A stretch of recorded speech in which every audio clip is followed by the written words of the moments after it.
What happened when we did the noise update recently, it wasn't a full-blown noise study. I think there's been a little bit of confusion over that. A full-blown noise study was done back in the mid-90s.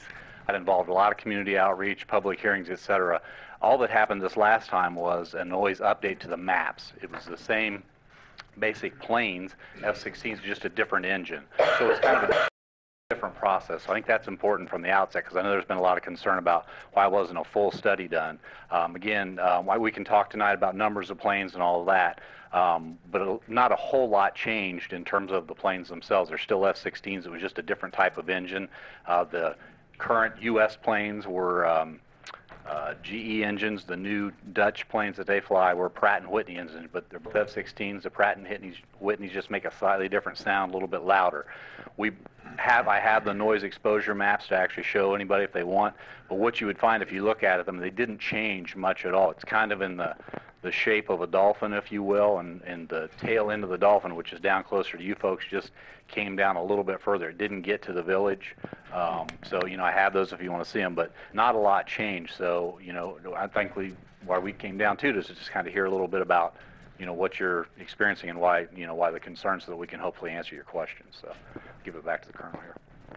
Okay, so So why didn't we tell you? And I don't know about the in detail. It's really the same answers I gave a moment ago, truthfully. There was a full-blown noise study done back in the mid-90s that covered a wide area. For the noise update, that wasn't required. Certainly could have done so.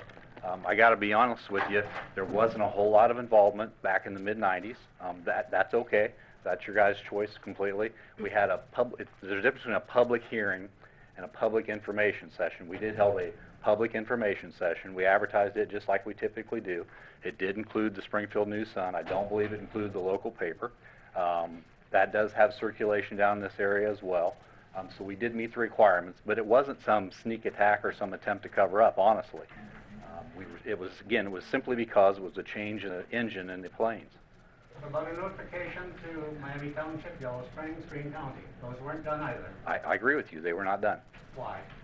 Well, again, it was what you called, I said it was a little update. If I used that word, I didn't mean to do so. You can always go to the full ends of trying to put information out. We really just did not believe that the change was, well, I'm not answering this in a way that's going to make you happy. We followed the rules, followed the law. Harvey, excuse me.